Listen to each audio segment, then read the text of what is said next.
দিল্লিতে সাবেক প্রধানমন্ত্রী শেখ হাসিনাকে সাংবাদিকদের সঙ্গে সরাসরি মত বিনিময়ের সুযোগ করে দেওয়ার পর বাংলাদেশ ভারত সম্পর্কে নতুন উত্তেজনা তৈরি হয়েছে।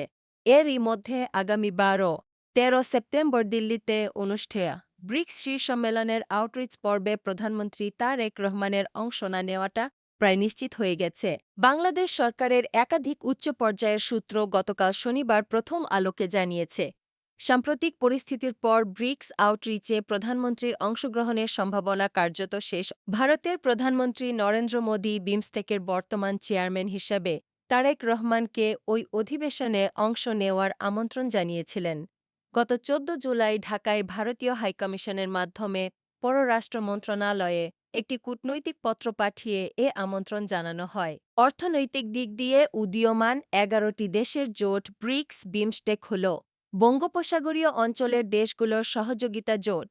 ব্রিক্সের আউটরিচ পর্বে সাধারণত সদস্য নয় এমন নির্বাচিত দেশ ও আঞ্চলিক সংস্থার নেতাদের অংশগ্রহণের সুযোগ দেওয়া হয়। ঢাকা ও দিল্লির কূটনৈতিক সূত্র বলছে, সাম্প্রতিক উত্তেজনা যাতে দীর্ঘস্থায়ী সংকটের রূপ না নেয় সেজন্য সম্পর্ক স্বাভাবিক করার উপায় খুঁজছে দুই দেশ।